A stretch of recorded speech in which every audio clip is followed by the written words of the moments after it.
Noting the hour in the presence of quorum, I'm calling this committee meeting to order. First of all, do we have any public comment?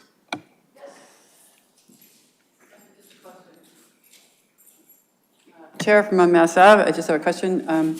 The growth study, what is happening with that? I've sent a bunch of stuff to Jason and never heard back.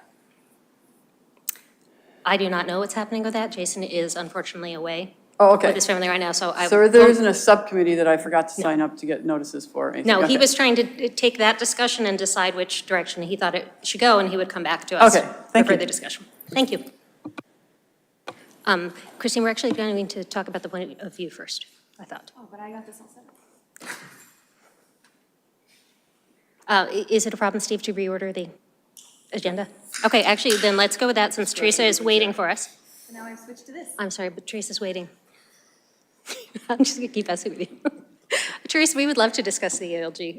As part of our ALG discussion, I wanted to bring in this new model that the town has been working on to change the presentation and include some more data that hopefully we all will find more useful, and I will let you take over. How's that going to be? Good? All right. So thanks for having me tonight. As Christy said, I am going to go over the improvements, hopefully you'll agree, that we made to the ALG plan.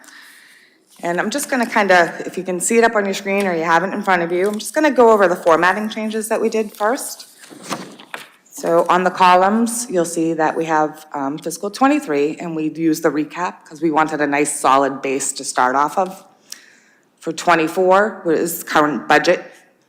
For 25, we're calling that the plan year, but then we included 4 additional years. So we have a true full 5-year forecast, which I think is kind of the norm, and I think it would be great to have. So then down the side on the rows, in the revenue section, you'll see that we broke out the levy because we think it's important for people to be able to see what the increase will be that's due to the 2.5% Prop 2.5 or, increase, plus new growth. Everyone kind of forgets that they also have an increase due to new growth. So that line item is in there now, and then it has the current levy limit, and then it breaks out the excluded debt. On the town, we broke it out by issue, and we used, we put the dates and things there just because we wanted to show that it comes on and goes off, because those impact, the levy limit significantly in some years. The town is totaled, has a total line. The schools, we currently just have one for each of the schools. Typically, they don't have a lot of concurrent excluded debt, so we felt that that was okay to do. If need be, we could, if it's suggested or something comes out, we could break that out if need be. But they are just combined with one single line item. The unused, untaxed levy capacity will be filled in each year after the recap is completed. And that just kind of, it's a good trend line to have, something that is good to see year over year. The overlay is now brought out, it used to be on the back tab, but we brought it out front because we want to highlight 2 things. One, that we're required to have it, to have a certain amount set aside for abatements, exemptions, pending appellate tax board cases, as well as highlight our commitment, the town's commitment to senior tax relief. So we brought that out to the front. And so then you get down to the state aid, local receipts, and the use of free cash. Those are kind of standard, same as they were before. And the total revenue line. Then on the expenditures, we tried to break it out in the town section to better tie to the warrant. That was the goal. So you'll see there's the debt exclusion for the town, which has, up above, has the dedicated revenue source. Then there's the operating budget. Then there's the total municipal operations, and that will directly tie to Article 4 in the warrant now, which you used to have to back into by playing with the subsidy amount, and you won't have to do that anymore. It will really tie nicely. And then the enterprise subsidies and new capital are broken out just like they used to be shown. And then the schools, both of them are just lumped in there as their assessments, because that's truly what they are. They're just an assessment to the town. If there's a need to break things out because of debt for them, that's something, we may have to consider. But for now, that works.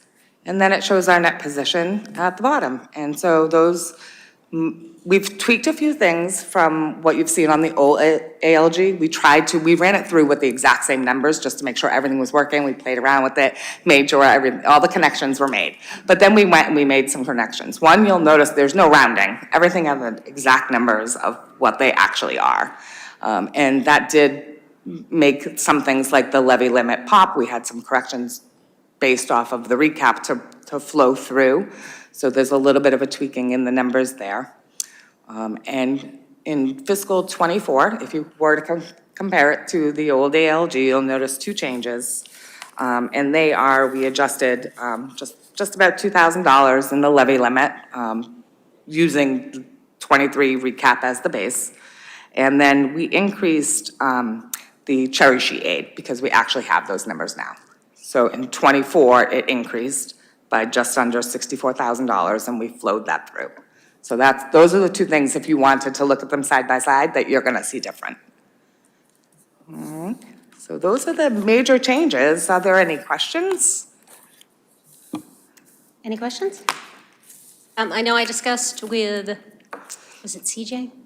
Yep, CJ is our new principal assessor. They're working on setting up what will be on another page, showing the tax effect of each year, with the idea in part of being able to generate the like 5-year rolling average or whatever it was for us to understand that Jason had been discussing, including as part of our recommendation. So that will be forthcoming. Yes, it is a work in progress. We're trying to find the best way to make it appeal to a broader audience by either showing maybe not necessarily just the dollar increase, but the percentage of your tax bill that is made up of increases due to the levy limit versus due to debt exclusions.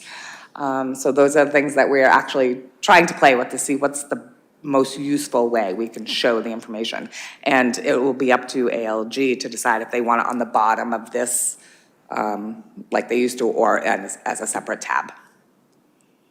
Did you have a question, Steve? Sure. Hi, Teresa. Steve? So I like the top half. When we get to the expenditure side, we have whatever, 4 or 5 lines of detail on the town and you know, the other $74 million item, we just have a lump sum. I've been involved in several versions of ALG spreadsheets, and none of them adequately convey what happens with the school assessment.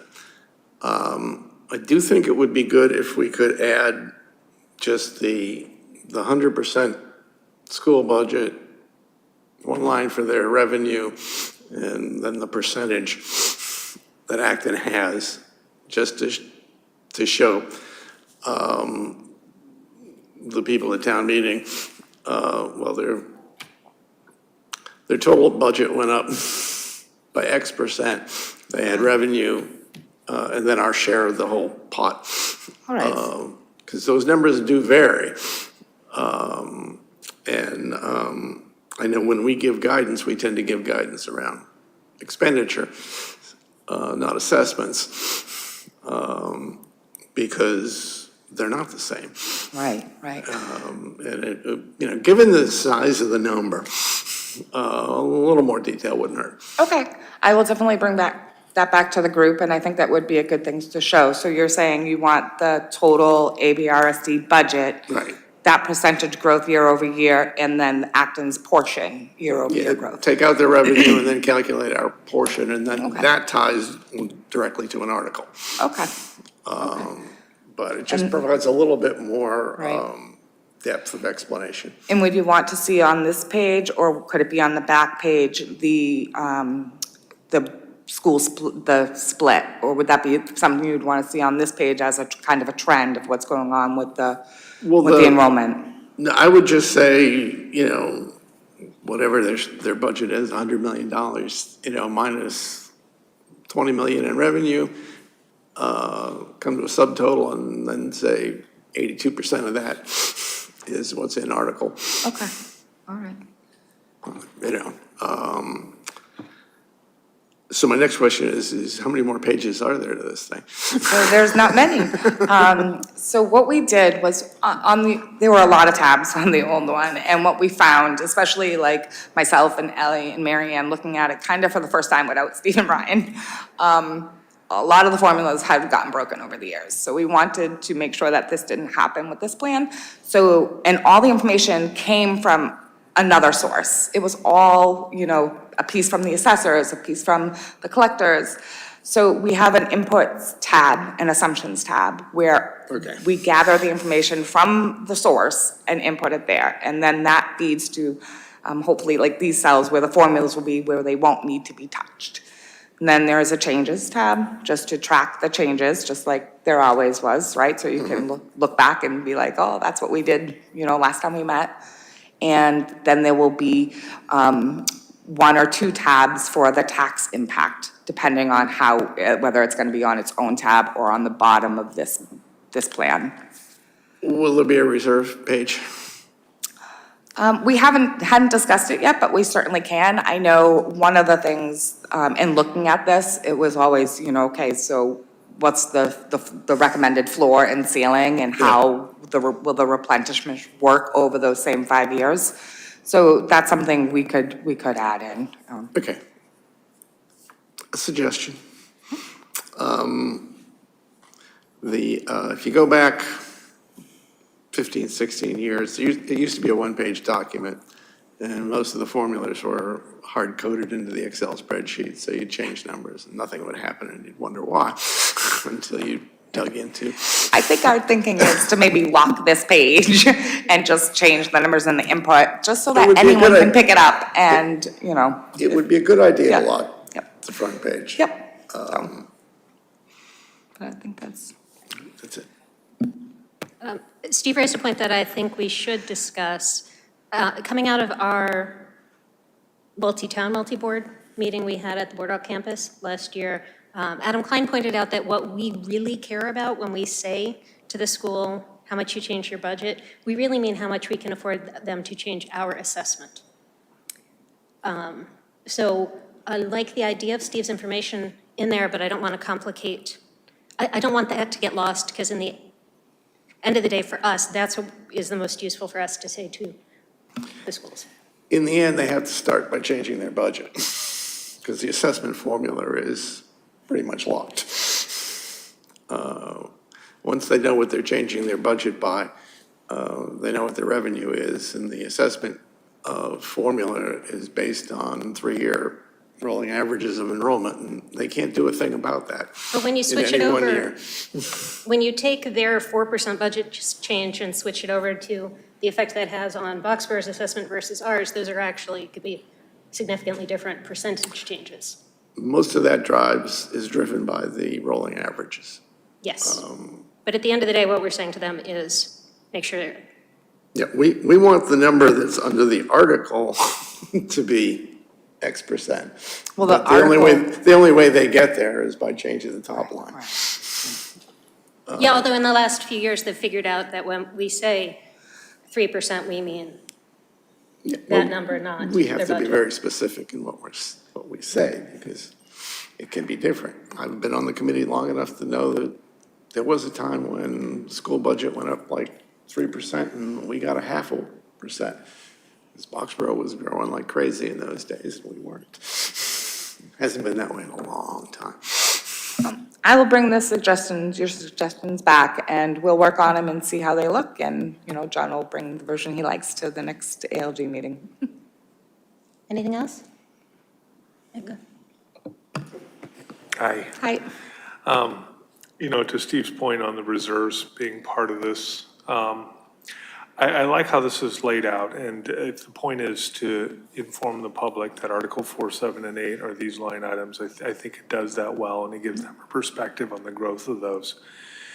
From, the sustainability perspective, you can see the net position in this forecast, and, to marry that with a reserves or a cash position and show that as, and we can maybe skip the boundaries that the Finance Committee recommends, but I'm a little torn with the idea of putting that in there, just because it sort of dilutes from the message of simplistically, here's the warrant article, and here's how it's most relevant.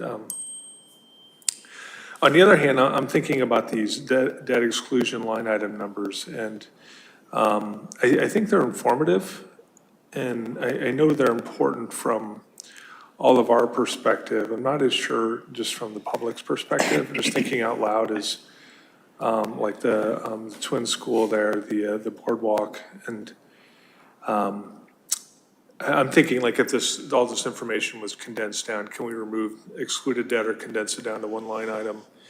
Is it worth then, to Steve's point, having the total school budget and then the Acton portion of that, and then we have a net cash position? I don't know, these are just sort of random musings.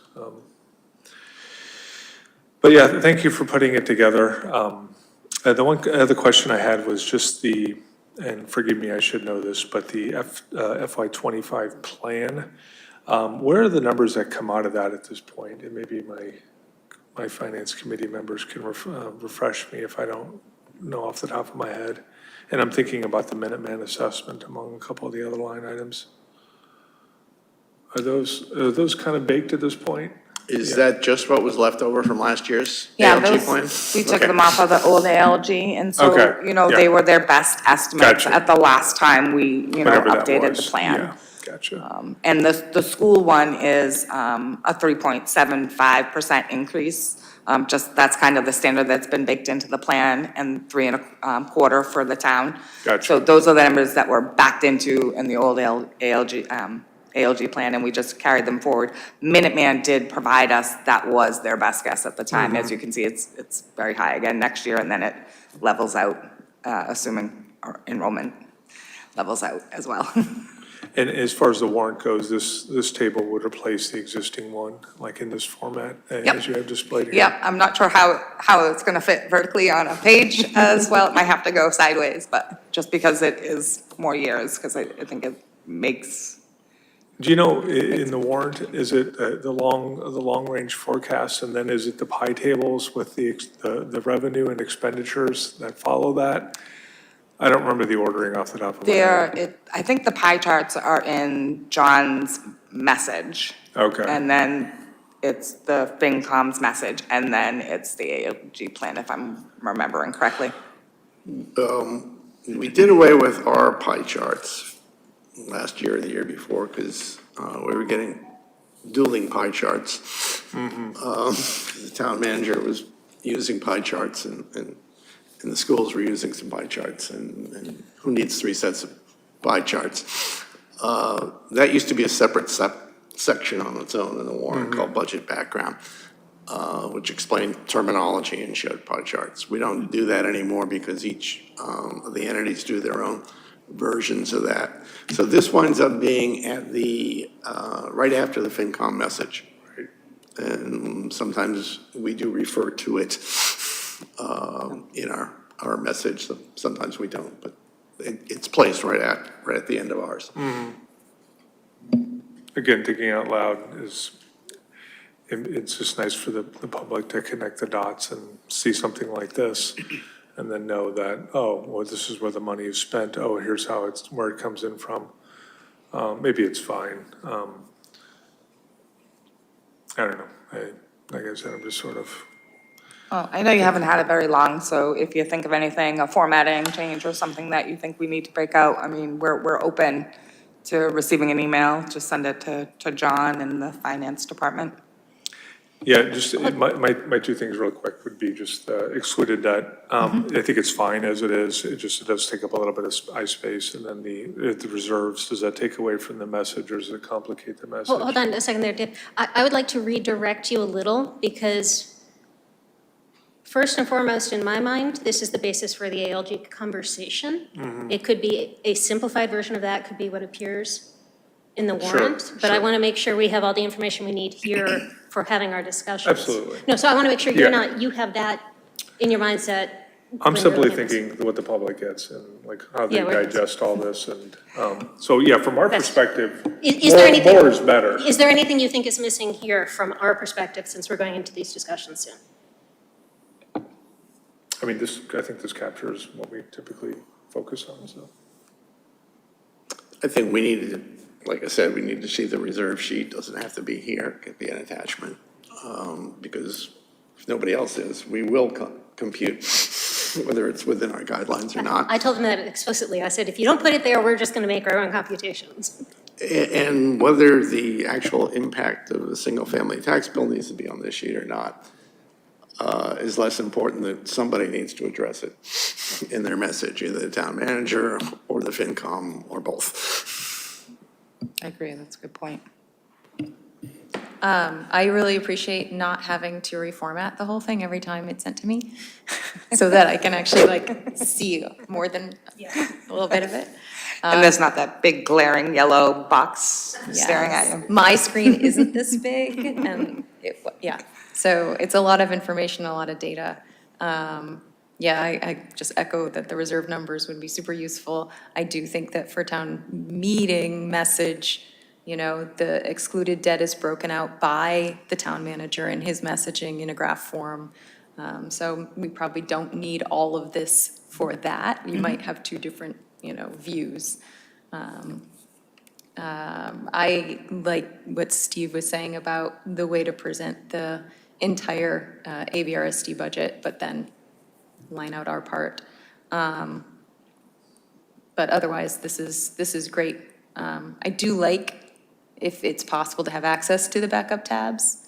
I would love to tell you specifically what I go looking for in those, but I know I go looking for things in those, which has been challenging in the past, but at least I know I go looking for things in those, so. We were just afraid, you know, with the old tabs, it's like you don't know who's updating what tab, so. Yes, you should, We have the inputs and assumptions, and Yep. if the information's not there, you can just email us and Yeah. we'll get the source document for you.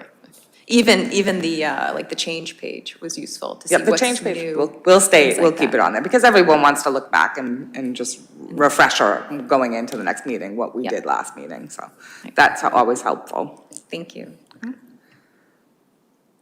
Going to completely disagree with everyone here. We're looking at a lot of excluded debt coming down the line. It would be really helpful for us to have a way to indicate what those values were. We have them in one of the charts we've generated. Normally, we would go and just put them ourselves into the ALG model. It sounds like that's not necessarily going to be feasible at this point, but if there was another window where we had the option, another tab. Do you want debt schedules? No, I want to be able to add debt. Say we add the new sidewalks that we currently say are going to come out at this point, because this is sort of a false forecast. It doesn't include the DPW and all these other things. And you're already looking at a large budget gap, but you're not really being truthful about what's coming. So this is the new and improved ALG. I think soon you might be seeing a new and improved CIP, which may be overlaid on this. We didn't combine it because that's a Yeah. group of assumptions that you're bearing in another forecast of a group of assumptions.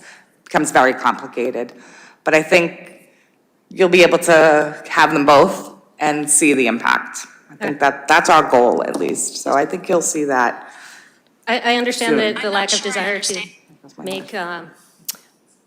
make what seem like promises, forecast on things, but at the same time, that's what we need Right. explicitly to be Yep. looking at. And with like the sidewalks and DPW and a bunch of other big things coming, we need to be able to sit down, especially at the ALG table, and say, okay, yeah, all of this looks great right now. All the excluded debt is pretty much going away. But actually, it's going to go up a We whole did bunch. try. We did have versions that tried to work it in. It just, it doesn't make for a good forecasting to make it on so many assumptions. So we pulled it out and we decided we're gonna attempt to come at it a different way. Okay. So, but I think we all agree, we know what you're looking for, because it would be useful for us as well. And if you don't find that the school fits well on here, I'd actually be happy to have that be on another tab, just saying what the school assumptions are, because that would, it'd be interesting to track like the population growth along how the assessment changes Okay. over time separately, but I know you don't, I assume you don't want to get into the last model, which had like, No, but if you do another page, theory and DUs as well would be great. That would be on a reserves tab. So, yep. Okay. Adam, did you want to add anything? I was just going to add to Teresa's point that this document should reflect sort of a current state of affairs on what's contracted, what's been decided, and what is known that will be coming down the pipe without future decision. And then what you want, which is, well, what happens if we do the sidewalks, what happens, can just be added to this. Because otherwise, there's way too many variables to try. So you can do it on a case-by-case basis. What if, here's the model of if we take on this project, here's the model if we take on that project. So I wouldn't put those, I would vote against putting those in this one. I would not put those on this tab, but I would love to have a table to present at ALG, because the schools and the town don't necessarily know when each other's planning on doing a large project. So being able to watch how those slot in together, I think would be helpful just in that format for discussion. But I understand not having it all in one place, again, for everyone's view. We would, I don't know, I don't think the school's CIP plan is being updated on their website, so that would be something we'd have to work on with staff turning over there. Maybe that's a goal of theirs as well, so that would work out well.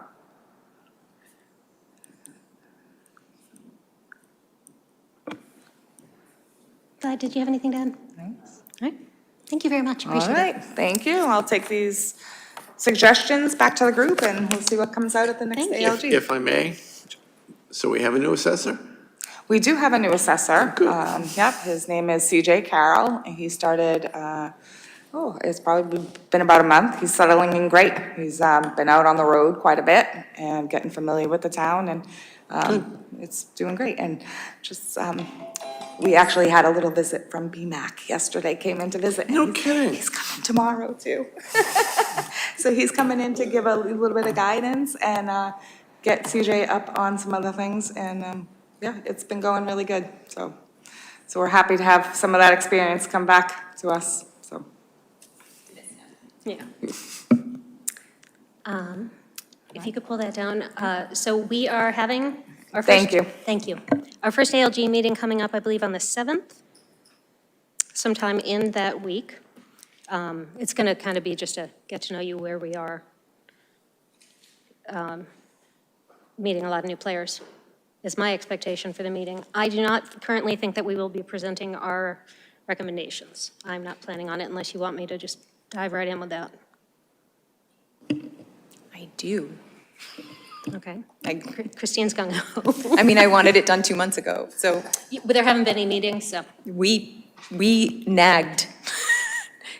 That doesn't mean it would have worked this time, but I in the past have, yes. were you going to skip this? Is that why you're saying that, or? I was, yes.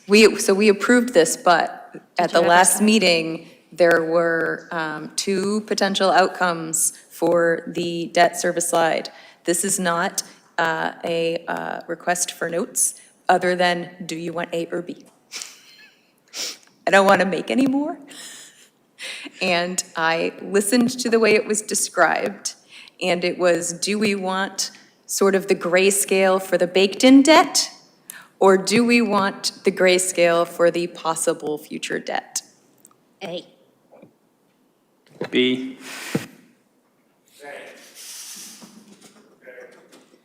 Vlad? A or B?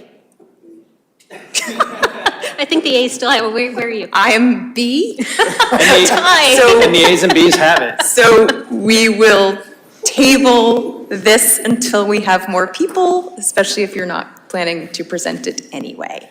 There was a slide I had asked you to make. Was there? Yes. I listened to the meeting. We What- agreed on our recommendation. I texted you about it. I'd love to have it be in a slide, the actual wording, like not this, we think budgets should only go up by blah, blah, blah. The recommendation that we spent a long time.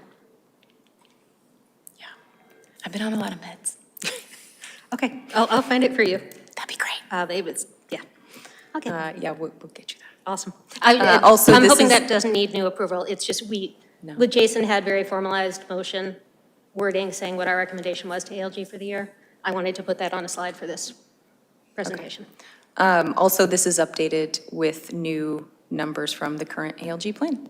And we're in the positive, which is new. But that's not a lot of positive. Yeah. So, okay. And does that have language along with it? Notes for what to say? Awesome.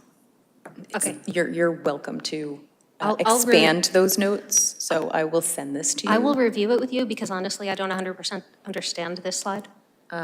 It's just got a whole lot of numbers. Okay. Yeah, you want to go through it real Sure. quick? So I'll read what I have, which is the 321,176 circled above does include the proposed use of $1 million in free cash. Middlesex Retirement and the Health Insurance Trust include the schools and the town. Both are projections, and Middlesex passed a 2.5% COLA increase, which is not reflected here, that will likely have an even greater impact on our fixed spending. Given that our fixed cost increases will exceed our anticipated revenue increases, all other budget expenditures need to be level funded or reduced. So the most important thing to know is that the difference between the FY25 revenue and the FY24 revenue is just under 3 million. And the difference between our fixed expense increases is also right around 3 million. So if our I'm revenue, sorry. I know Minuteman is, and I'm getting a little confused by the fact that if I just read the percent, because it's increase, Yep. it's because it says increase. So to me, it looks like. Oh, right, sorry, It looks like yeah. it went down 19% You're right. for Minuteman, and I'm like, but no. I could see why I had that not in the red before, and then I changed it today, and I will fix that so that that's less confusing. Thank you. Yes. That explains a lot. So- Also, can we change the wording? I mean, a 2.5% COLA increase will have an impact on fixed spending. I don't see how it's likely. Is there any way it won't? I don't think it's that big a number. It's not 2.5% on the whole. And we don't know for sure Middlesex is automatically going to have a 6% increase. They could somehow fold it in and it's still 6%. So, What this attempts to say is, we know we are projecting a $2.9 billion increase in revenue. That's right here in these numbers. yeah, But we have costs, Going up a you can lot. call them fixed. Fixed is kind of not the greatest terminology. You can call them uncontrollable or costs from another planet or whatever, but not things that Yeah. we have a lot of control over. Basically, they're all assessments, if you will. right. The Minuteman is probably going to be 6%. It's been 6% for years. Middlesex. Middlesex. Middlesex. Minuteman. Middlesex, on the other hand, is 6%. Minuteman is, 3908 is the number we have in here. We have that number, it's 19%. Health Insurance Trust will be 10% for sure. For sure. It's not going to be more? It's like, no, I won't make any guarantees on that, but it Yeah. won't be less. So the leftover is So practically what, the nothing. remainder is only 321,000. So they can level budget plus $321,176. That's all there is according to their own revenue model. Yeah. No, I'm sorry. When I say I don't understand, I understand the slide. It's just, What? I think Steve summed it up Okay. well for me. It's a whole lot of data to try to simplify the message on. Okay, because And making those not be negative increases, really. yeah, sorry about that. You might try and grasp another word for, other than fixed. Just say assessments. And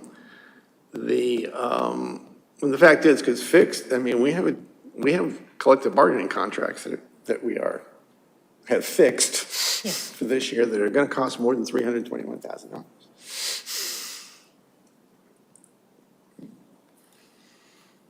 So I'm struggling, I would caution against using the word assessment, just so that it doesn't get confused with the schools. Yeah. so we need a thesaurus. Internet is one. Dave, can you look up an alternate word for assessment, please, on your computer? It's not this. He's thinking. By the way, I pulled up the recording of the July 25th meeting, if you'd like me to find Jason's Sure. wording. Was Yeah. it at the end of the meeting? Oh, well, then that won't be helpful. It was over. It was about a 2-hour meeting. Oh, sorry, it was a 90-minute meeting. We might have the minutes for that already. Anyway, the point of the presenting this, for me, this graph is pretty clear data because we don't have the ability to change what we decide to pay on those entities. That the increase to those entities washes out the increase to our revenue. How did this work out from last year? I agree, it's just, that's such an absurdly low number, What's absurdly low? that $321,000. It was last year as well. It was less, it was, But they made it work. So Yeah. that, I look at that and that just seems so ridiculously low. I'm like, okay, well, something must be wrong with it. Because how can you function within that number? Well, we didn't actually budget what the year before's projection was. Yeah. It was similar, it was like 3.75 for the school. That didn't happen. Okay, and thank you, that reminds me of another point. I'm not sure. This slide was very important last year. It was the aha slide. Okay, It great. did create some questions. They had a lot of questions about what was in that second line item and whether those were duplicately counted, which I think we determined that they were possibly baked into the school's budget. At any rate, this is the aha slide. What's in that second line item for me? the Minuteman assessment? No, the projected assessment increase. You mean that number, right? Yeah. Yeah. It's those three negative Oh, it's just differences. those? Yeah, it's the Okay. 624,000 plus the 529,000 plus the 1.5 million is the 2.6. So I mean, if the town's projecting a $3 million increase and we're going to be assessed a $2.7 million increase, there's just not a lot you can do. I'm sorry, in this case, I do like the word assessment. Because we say in the chart below, we say Middlesex retirement assessment. Yep, Minuteman assessment, Middlesex assessment. Well, what about fixed expenditure? Did we just throw that out? Well, the word fixed doesn't work because they're not fixed costs. Well, fixed also gets into the contracts, which are not what's part of this number right now. Fixed in the sense of unchangeable as opposed to Yeah. fixed in terms of never changing. Yeah. So, okay. So we need one more person to weigh in on. Oh, Hold on, I'm going to pull a overrule here. Okay. And that I'm the one presenting it. I'd like to present slide 3. It can be changed for any other presentations. Okay. Well done. Thank you. And does anyone object to adding a slide saying, just writing out in words our recommendation once we find it? That we have all voted and approved? no. I would say on your FY '24 column, you've got projection. It's actually budget now, I think.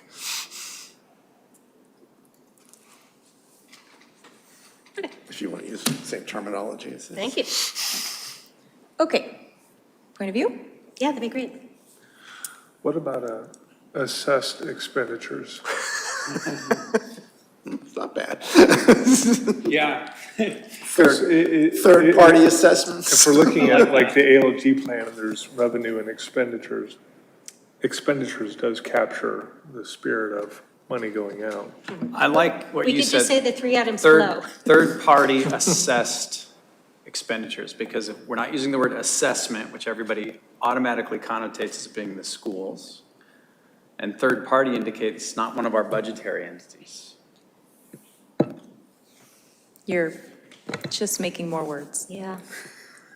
We're not, But it's, I don't know. it is clear from a technical standpoint. I think that is the right wording. The audience is not the most entirely technical, so I'm a little worried about putting more words in there.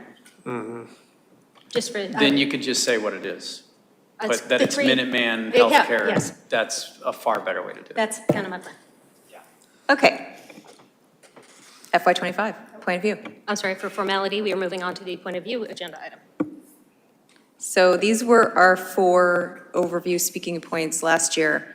I assume they will be similar but not the same in this coming year. My guess is we're going to lose the taxpayer. That situation is different than the message we gave last year. So either we scrap it all together or we have a different 4th bullet. But that can be figured out once we figure out all the slides we want in here. So this is our typical tax levy slide explaining Prop 2.5 and projected budgets based on current service levels exceed projected revenues in FY '25, '26, '27, and beyond. I did change this a little because I had the new model, so I just extended it out, which it before ended at FY '27, now goes to FY '29, and I think that's a useful story because we get to a $7.3 million projected shortfall in FY '29, which is significant. Yeah. This ties into an issue that I have with the ALG model that I'd love to know what we would like to do about. This includes the 3.75% increase that the school does, has baked into the ALG model, and that 3.25% increase that the town does, and neither one of them ever do that. They're welcome to change it. So that, well, the question is, for the sake of this sort of projection, do we want to ask them to? Last time I was on ALG, I had an argument about these are unrealistic numbers, how do we work with them? Yeah. And they wanted the padding because they didn't want to be held to any sort of real forecast. But it makes the forecasting a little ridiculous. Outside of excluded debt, which we know are sizable things coming, if you're forecasting based on data that is heavily padded. Well, I think if you're going to ask them to revise it down to a number that fits real circumstances, I think it only makes sense to ask them to do that if they intend to hit those marks. If they don't intend to hit those marks, then their intention is to go for an override. Well, also, there were plenty of years where they did increase by 3.6, 3.7, 4%. So I don't think it's outside of their realm of expectation that we could reach a revenue model where they can do that How again. did we afford that? We just did. We did for years. We went into ALG for years and said, we can't afford to keep doing this. And Marie said, but we do every year. And she was right. And now we don't. But I get why they're keeping this number in there. We burned through a fair amount of reserves for a while. Yeah.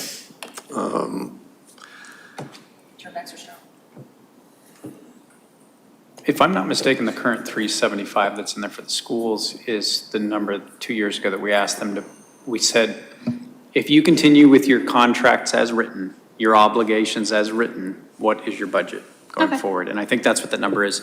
So what that tells us is the real number of, we either need to come up with that revenue or they're gonna have to make cuts.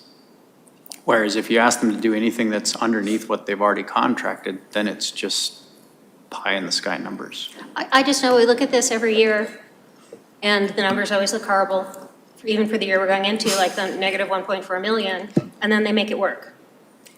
And then where do you go? I mean, you just see that the number grows over time, but it's not. Well, That's okay that they make it work. What's important is that this shows what they need to do, and then the outcome is that they get it done and make it happen. there is a built-in conservative look at revenue, partly by state law. Certain things you can't project out at any great rate of growth. And secondly, it's 2.5%, and that math doesn't lie. Yeah. There are also, each year the budget has, expenditures have some turnbacks. So the base year is overstated, and so we compound that overstatement out 5 years by doing so. In reality, will any of these things occur? Probably not. in reality, do we walk into every single ALG first meeting of the year with at least $1 million or maybe a $2 million hole in the budget? Yeah, we do. And how does it get resolved? It gets resolved one of those ways. However, What I see is just the compounding. If you're right, looking 5 years out and we're down 7 million, like, okay, well, that's just not going to happen, so how do we, so like, that's not a real number. in the last 2 years, there's been actual personnel cuts at the schools. I don't think they're going to go for a third year of cuts. So it may not be 3.75, but it's not going to be 2.84 either. They have a contract. Contract's not that onerous. I don't think it's that much more than the one before, to tell you the truth. But, you know, they were the one before topped out between steps and lanes and cost of living at 5%. Teachers' salaries are the largest single number we have. And if that's going up 5% and your revenue is going up 2.5%, there will be issues. May not be in 25. 25 actually looks pretty good. I've seen it look a whole lot worse at this time. But in the end, again, the math doesn't lie. If your revenue continues to grow 2.5% to 3% a year, which it has, and your spending grows 4 to 5% a year, one day it won't balance, and there won't be enough left in reserves or any other tricks you can pull to get it into balance without an operating override. I will say that these days we deal with a lot more realism at this stage of the process than we used to. We used to start off with ridiculous differences in spending plans and what we could really forecast. We used to have plans that call for using $2.5–3 million in reserves to balance an operating budget. So it's a lot more reasonable approach to budgeting, but even if you did a very good job of putting your numbers together, the revenue conservatism is always going to produce something of a deficit until you figure out how to match your expenditures to it. So, like I said, there's probably always at least $500,000 available in revenue that we're not budgeting, and there's probably always at least $750,000 padded into expenditures. So when I see a $1.3 million deficit, I'm not worried. I'm worried when I look at a $7 million deficit. I just don't know, at what point do you worry, really? Because if you're hearing the same negative message or gloom every year, you just kind of stop listening after a while. Yeah. Christy, but I think you should ask ALG in your meeting immediately, or well, both parties, the schools and the towns, are those numbers reflective of their current obligations for the future? Because the schools might be inflated based on the fact that it may include budgetary increases year on year for FTEs that they've just cut. Gotcha. And so those would need to be backed out of there. So it's not a question of saying, can you revise this down to what we always hit, which is the target? Instead say, can you just make sure that it's correct with your current obligations? The only other question I have about this slide, Christine, is for fiscal year 24, is it time to change projected to budgeted under the column? Sure. Yeah, basically it is the graphical representation of what they just handed out, so. I think you said you updated it to that, right? Yes, I did. Yep. I mean, I don't think we're violating state law by trying to do an accurate revenue forecast. I think state law refers to your budget year. I don't think they have guidelines about 26, 27, 28. We could do a more accurate revenue forecast. I was hoping actually for a more accurate expense We could forecast. do that but too. I It don't- sounds like that's going to be harder to get, and I should maybe worry less about it. I don't think DOR guidelines tell you how to, actually, what am I talking about? We have a resident expert now on budgets. Give that man a microphone. Give that man a microphone. I don't have.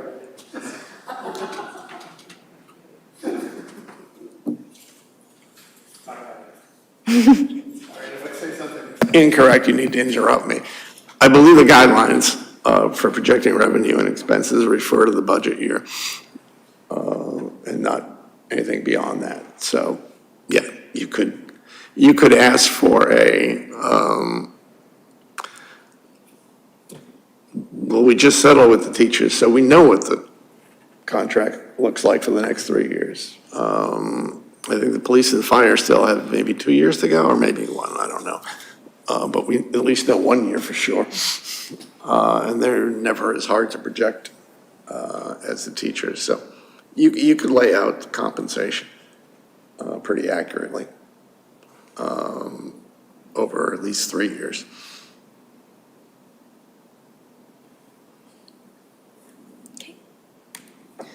So compensation remains our largest budgetary item.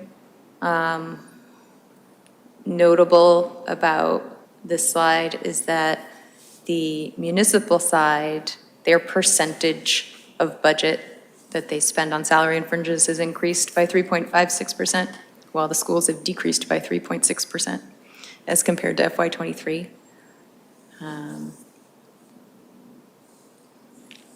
But most of this sort of speaks for itself.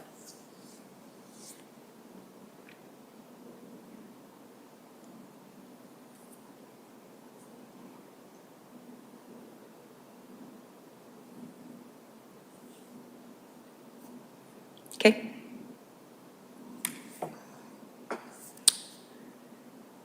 So we started doing this last year, where we took those fixed expenses that are identified in that ALG recommendation, and we said, well, what's left?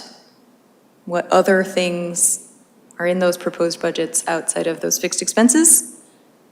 And since that's the only place we have control over how much we increase, outside of the fixed expenses of Minuteman Assessment, Middlesex Retirement Health Insurance Trust, all other costs, including additive of contract increases, can only increase by 0.37% to stay within current available revenue for FY '25.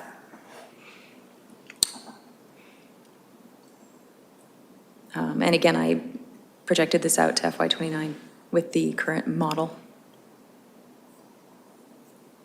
So we get a little cushion as the Minuteman assessment decreases and if health insurance decreases over the next couple of years, but it's not a lot of a cushion.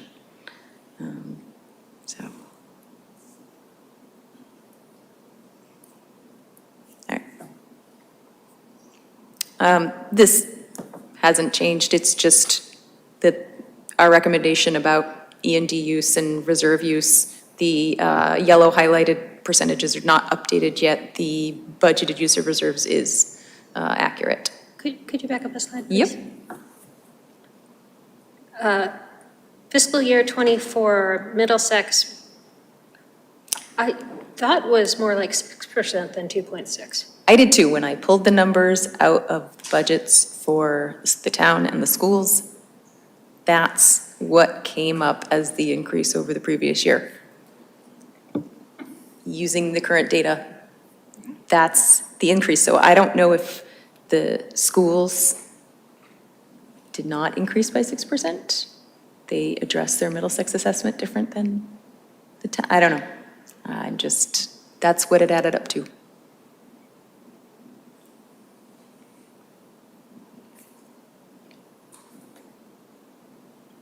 This slide is boring. I don't know if we need to keep saying it, but it's just our reserve policy and recommendations.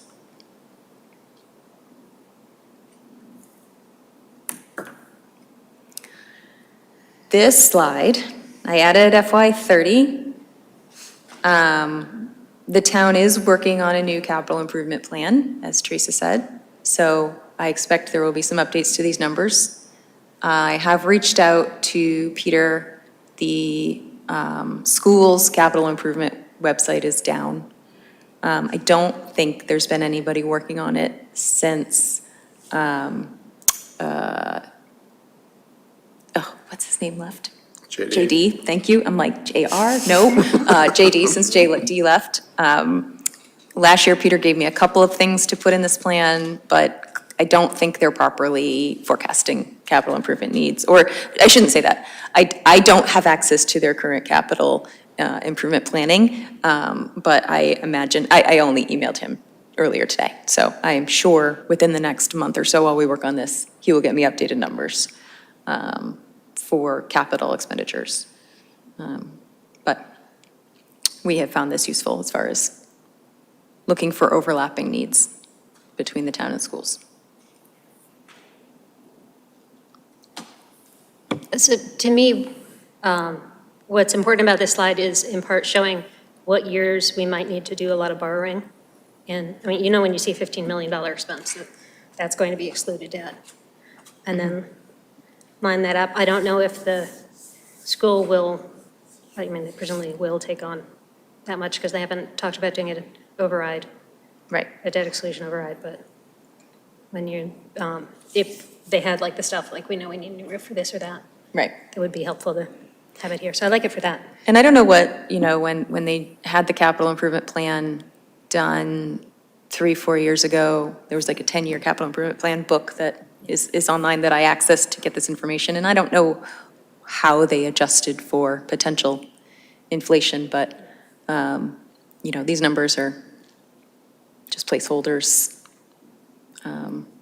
And I'm sure other things will come on. Conant isn't even on this list, so, and I don't know when or if Conant will happen, but we are including it in our projected debt slide just because it's out there, and maybe that conversation will be had to know if it should stay on there or not.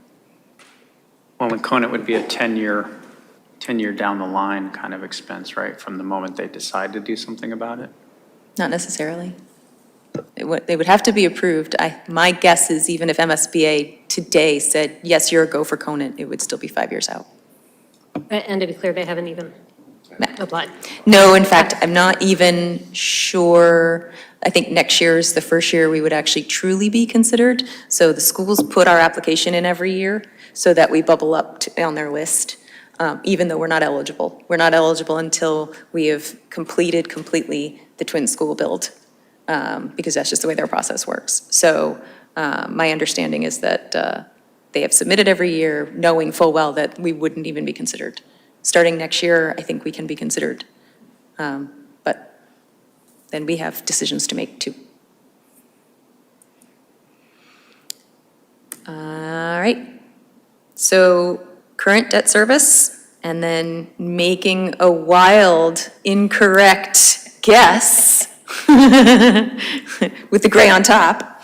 What I do like, though, about this outside of the ALG plan is that it, lines up with there you go, and that's what happens when you add on.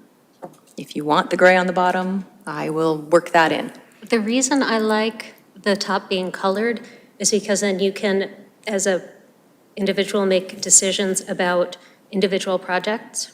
Like, okay, actually, I can see that sidewalks are costing a lot versus other things by having, it's easier to differentiate the colors. Yeah. So it's a question of looking forward or looking back. I'd like to agree with the chair, but it also means that the previous slide that feeds this one has to be the same. But that's how it tells the story. Because you can't change the previous slide that doesn't show it from color to suddenly gray. I don't know, or maybe you can. I think that's why this one appealed to me more, was because it was more congruent with the first one. Yeah. So. You get this look at what we currently do, and then this look at potential. And I purposefully, I can change the scale on it or the colors used or whatever, but I purposefully made the 2 sidewalk borrows the same color gray. The 2 bridge design constructions are the same color gray.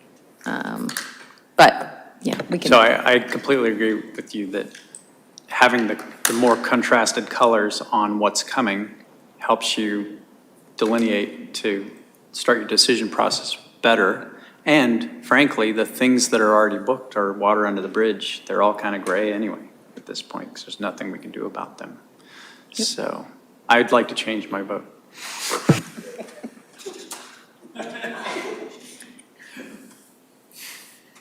Anyway.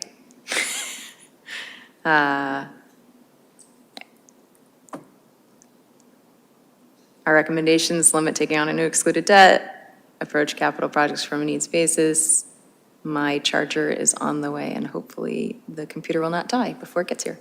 Continue to identify projects on the horizon, plan for them accordingly. That's from last year's. This is not updated. It's a meaningful slide. I will get the new information. We will update it. It will be in here. It's a talking point. This is updated. Median tax bills increased over $700 per year on average for the past 5 years. Average single-family tax bills increased $500 on average. This number includes Prop 2.5 excluded debt and CPC surcharge. This is the full, we pulled some of these out last year. We didn't include all of them, so we get to decide again this year which ones are the meaningful talking points and which line items tell the story we're trying to tell and what we want in there. But the numbers are up to date. I would like to make it doesn't need to be a motion, but a general agreement to never discuss tax rate. As far as I'm concerned, it's meaningless. It just muddies and confuses things, given how much it bounces up and down and around. It doesn't actually provide any useful information. So I'd like to have that removed. I would agree with you with that, because it's part of a bigger equation. People look at it and say, confuses people. Yeah, they say our tax rate is so high. I'm like, well, it's not. Well, it changes What based matters. on how the valuations change. Yeah. You're right, it's completely pointless. Well, it's not completely pointless. It's too hard to explain to be useful. I'd also am inclined to take out the median home value. That number just sort of makes you feel good. But look at how much my house has come up in value, but not, I don't think it really brings much to the conversation. Whereas income, because then you can say tax bill is percent of income. I think it's helpful. Yeah, I would agree with that, because the home value kind of ties with the tax rate. And so without one, you don't need the other necessarily. Whereas the household income and the tax bill are more correlated. Tara, would you? Okay, so here's something to say about median home value. When we do good planning, the average home value can go up. Right? We buy land, we invest in playgrounds. These things have proven to make home values go up. So, since we have in the order of $3.5 billion worth of property, and the FinCom can help make decisions on planning, land use, et cetera, I think that it's important to have this as a reference. Thank you. Because if you do things that don't increase the home value, then you're stifling the home value, you're making choices. The do-nothing scenario, for example, could be a small increase. I hope you choose to have An Ping come and give you his very boring, unless you're a math person, and then it's really exciting, lecture about home value and about the do-nothing scenario to let the market decide, as opposed to land use decisions we can make, the town can make to make increases in the property value go up. And I think it shows a proactive, FinCom proactive town government. Thank you. I agree with that. In theory, I think this isn't the place to have that information.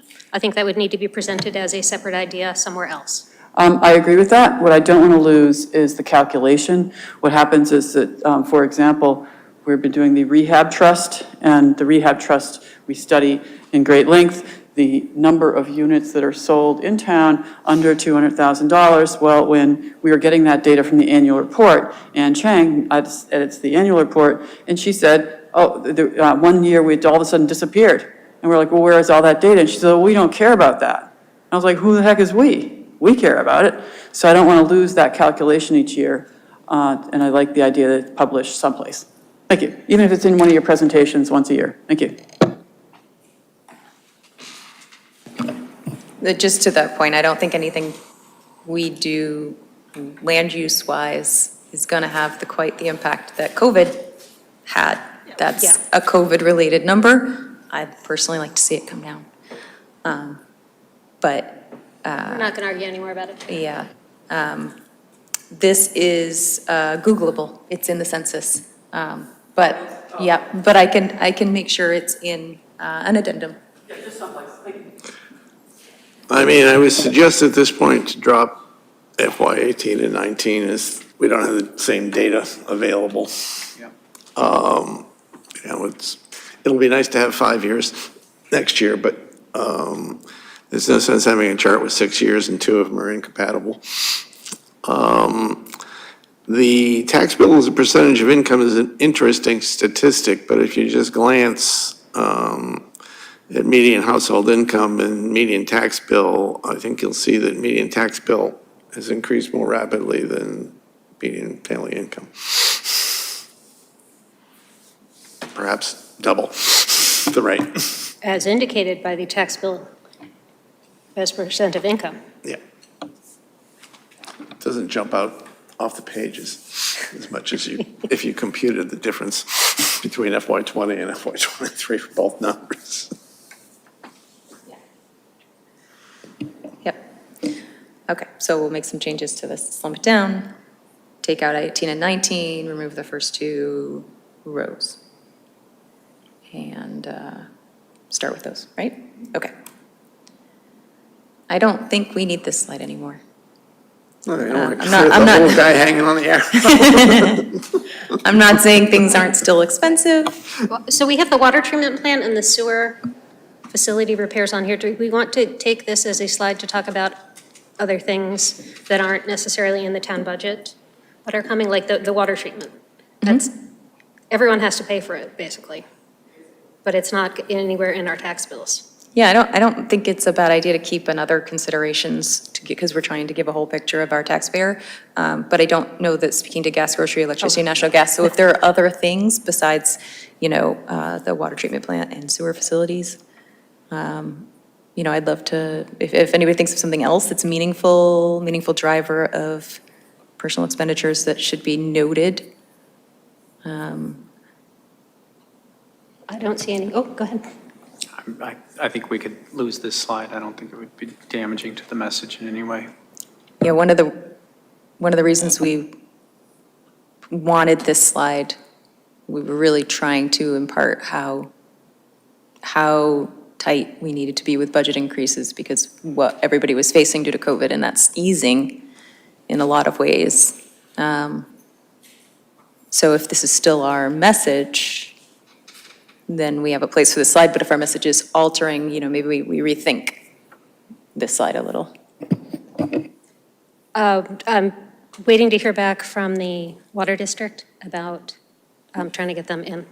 Things are changing over there. To understand the cost of the PFAS mitigation and what's actually going to be involved with that. I think that based on what I last heard, which it sounds like things maybe have changed from there, that could potentially be a very large expense for taxpayers, for water users. So having that somewhere in the presentation, things like that would be useful. So my inclination is to keep some sort of a placeholder for information like that. I agree that inflation isn't what we were worried about before, taking that aspect out. Yeah.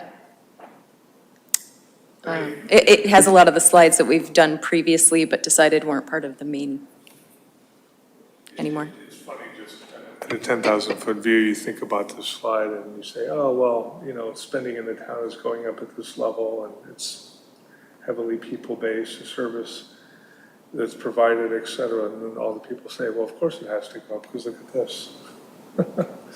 True. Yeah. I mean, I can go try to get updated numbers, but I don't think they're as impressive. I think it's the water treatment plant expenditures or whatever they wind up planning to do, bring in MWRA water or however they intend to solve the PFAS problem could have a large impact on the residents of the town of Acton. It's not part of the town's budget, but the same people are going to pay the bill. So it's that one's worth mentioning. But I don't know that they've reached a solution or have any kind of an accurate cost estimate. But the rest of them, no.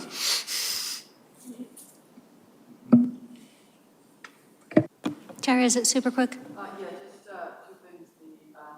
The water district got grant for $500,000, not a whole lot comparatively speaking. There is the MWRA study that's come out. I have looked through it. It looks very expensive, and the first thing that jumps out at me is what if the cost doubles? Second thing is I've been watching the MWRA PFAS levels, and they're now registering, so FYI. I didn't come up here to say this. I came up to, I didn't come up to say that. I came up to say, what about rent?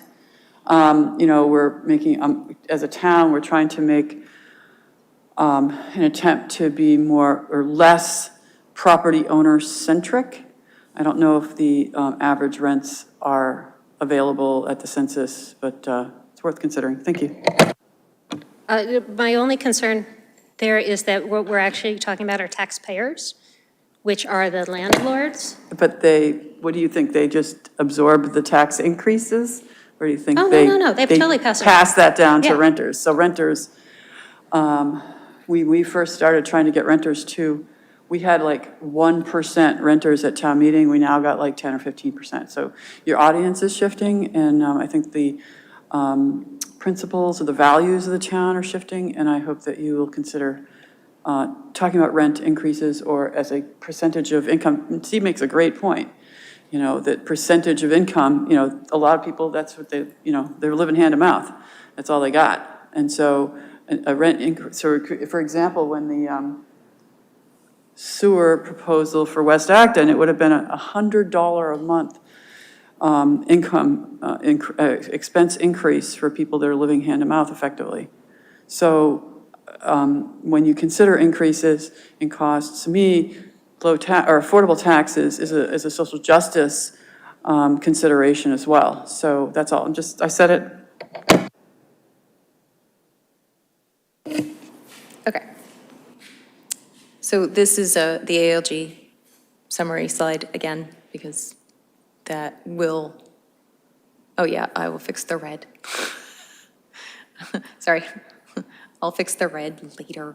But I'll fix it now. That is for a smaller audience. This is for a wider audience. So obviously we need it in both places.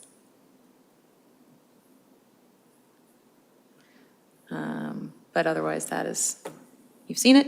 Okay, so then conclusion I haven't changed because we need to figure out what our conclusion is for this year, what the story we're telling, what we want it to say. This was feasible, this made sense for last year. It probably needs to be a little different this year, but not a whole heck of a lot.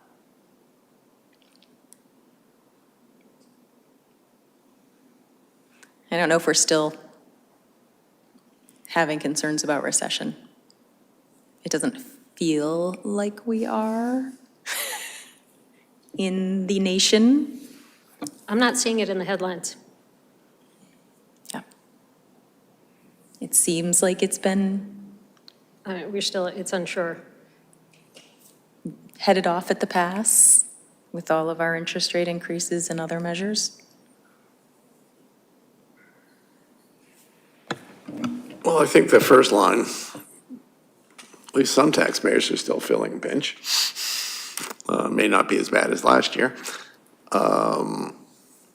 Inflation and healthcare costs will remain high in the foreseeable future is still a true statement. Maybe not as high in terms of inflation, but historically high. A recession is possible, yeah. I wouldn't take it off the chart. I agree with Christie. You don't see it in the headlines every day anymore. But the schools and towns that must manage their budgets within revenue sources is still a true statement. And no, we do not support an operational override. So I wouldn't change a whole lot. We probably ought to wait and make sure we have a larger body of attendance before we finalize it, but I would, if you'll indulge me, Madam Chair, I'd like to direct a question to Mr. Martin before we get off the POV. We all got a copy of the townwide electrification plan, which, based on my recollection, the numbers added up to $62 million.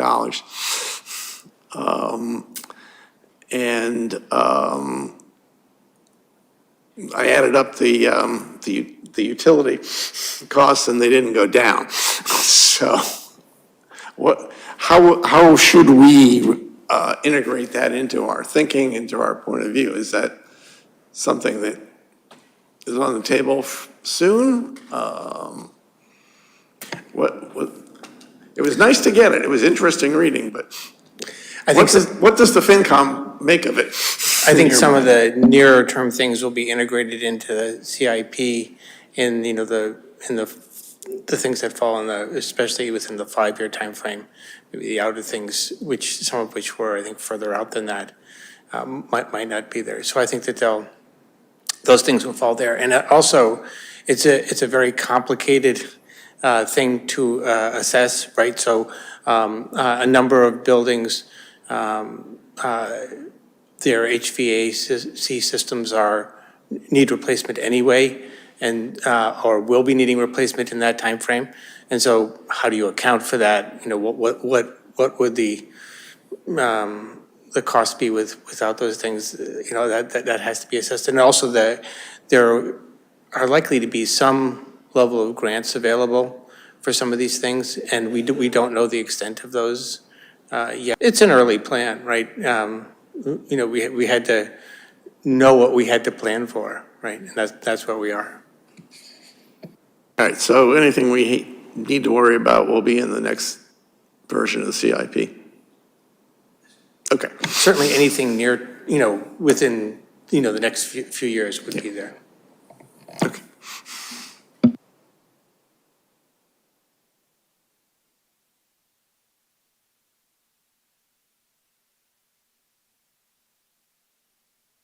So that's it. That's the update of last year's. We have some notes to go forward. Obviously, we still have more members to look through this. There are, appendix slides that, explain OPEB and our reserve policy and all reserves list, the, projected revenue. These are all things that in the past were actually in the presentation and that we've moved to the appendix because they're useful. This needs updating a lot. All of it needs updating. I haven't done anything to the appendix, but it does exist. But as a document, it's gotten a lot tighter over the years. We don't completely overhaul it every year anymore, which is nice. So, if there's anything glaring, obviously we can make big changes, but it seems like it just needs refinement to make sure we're getting our message across clearly. That's what I'm hearing. With the changes coming in excluded debt, do we want to try introducing a slide with Jason's idea of showing a timeline of tax changes, sort of the rolling average idea or something? Because it was interesting to me how much the tax rates actually have, the tax increases have varied year over year. And we're looking at a big drop in excluded debt coming, but then we're also looking at borrowing more things. I would just love to put that sort of in a context for people to understand. Maybe we get it all from that bar chart. So, one thing we could do is we could graph out the increase for the average single-family year over year, and we could break it out if we wanted, in which part of those are excluded debt, which part is CPC, and which part is your tax levy based on your real estate. Or we could just have it be the one line of the total.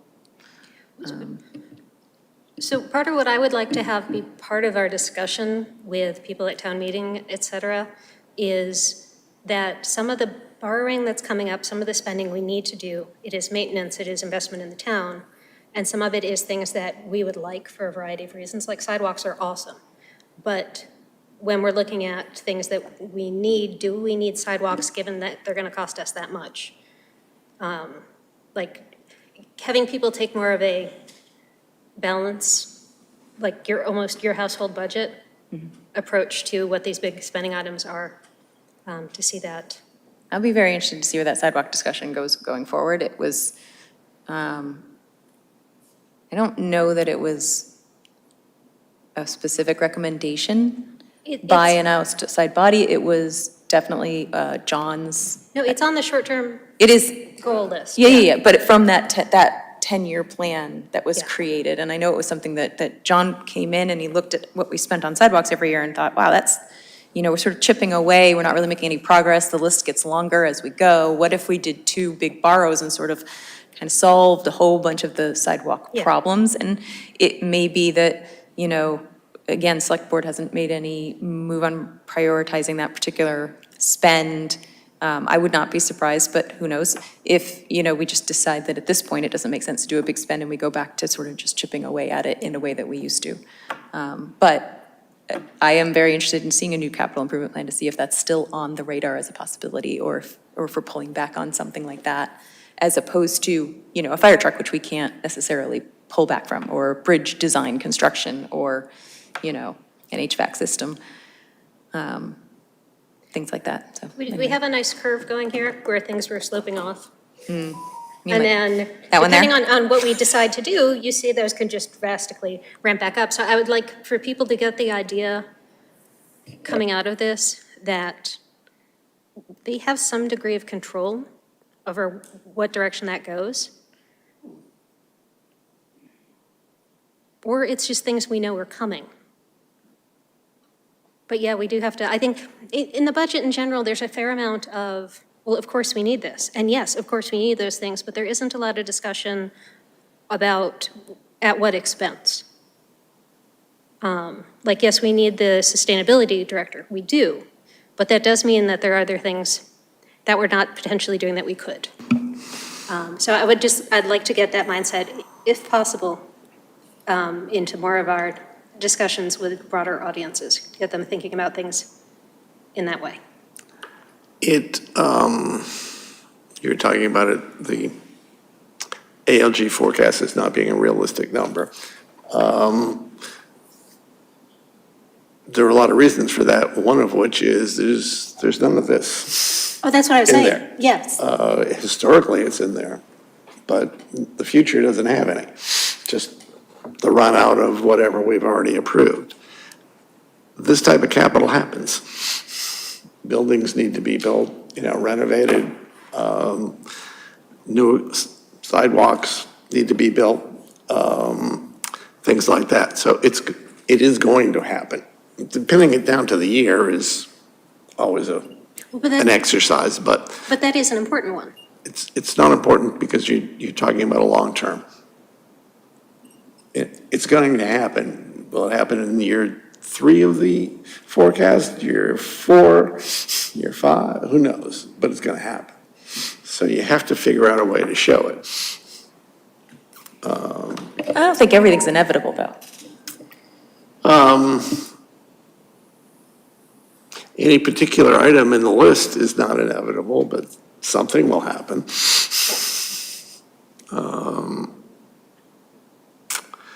And once we do go down a road, if Jason were here, he would point out the DPW building, saying we've already started down that road. It's going to be difficult to reverse course.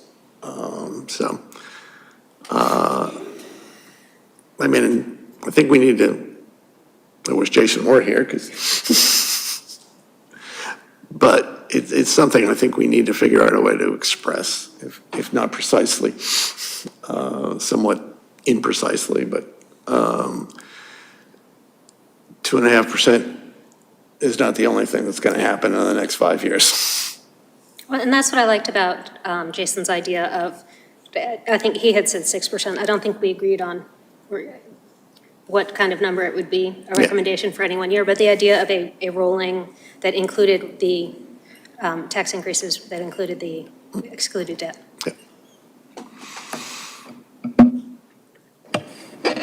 Christie? You know, I just want to echo that. I think you were talking about prioritization and trade-offs.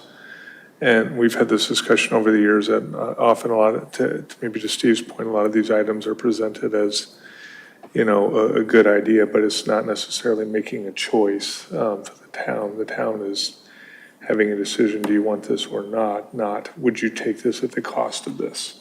And that's what I think has often been missing from the discussion, particularly at town meeting, is if we do this, we won't be able to do this, or this will be delayed, or these layoffs would result. And I'm just openly sympathetic to having that discussion. I don't know how it's made in these slides, but I always like the idea of just having a must-have versus a nice-to-have list, and what is essential, that's public safety and things like that, and versus, yeah, if we had extra capital and we could plan for this, this is nice. So I digress. Christine, do you have anything to work with based on everything we've said?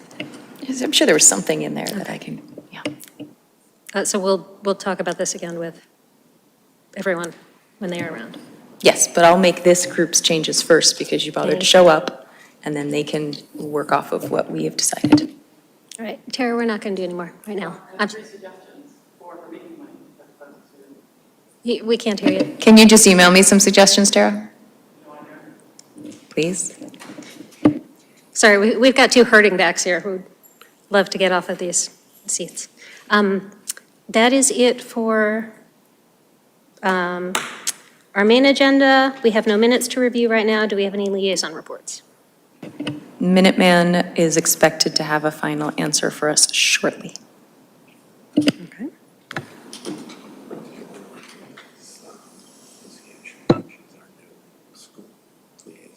I don't know who she is. I don't know what name you just said. Would you please go ahead? Sure.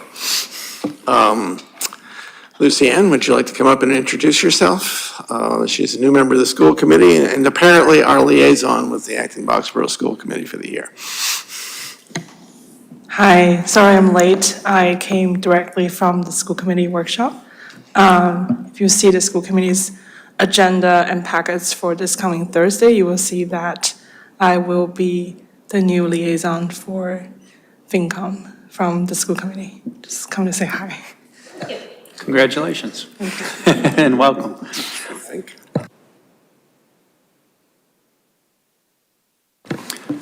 Any other liaison reports? Adam? Yes, the select board has assigned a new committee for the DPW project.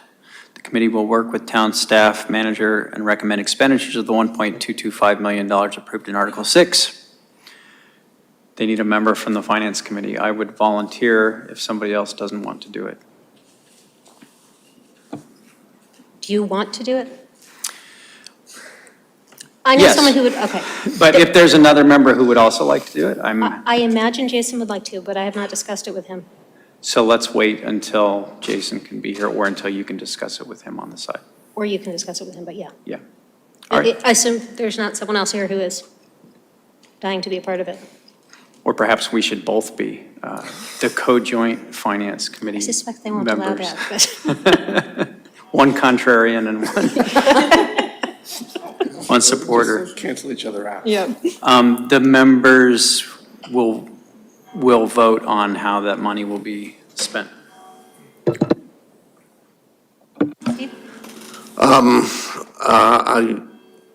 She just reminded me that at the school committee meeting tomorrow night, I'll be nominated and I assume appointed as the OPEB trustee for the, whatever, 15th consecutive year, I took it upon myself to tell the superintendent I would serve again on behalf of the Finance Committee.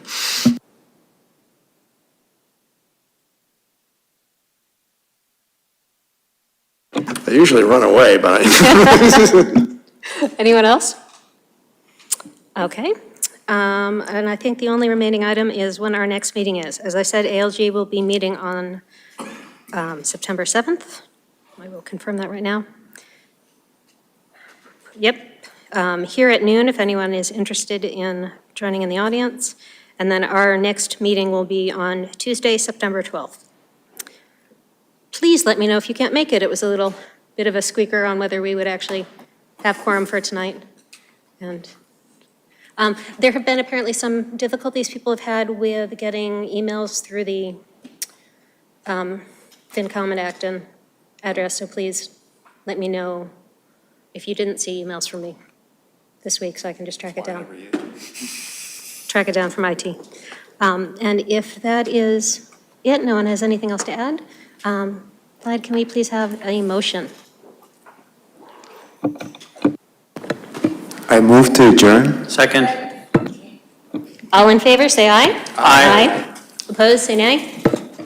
Abstentions? All right, thank you, everyone. Meeting adjourned.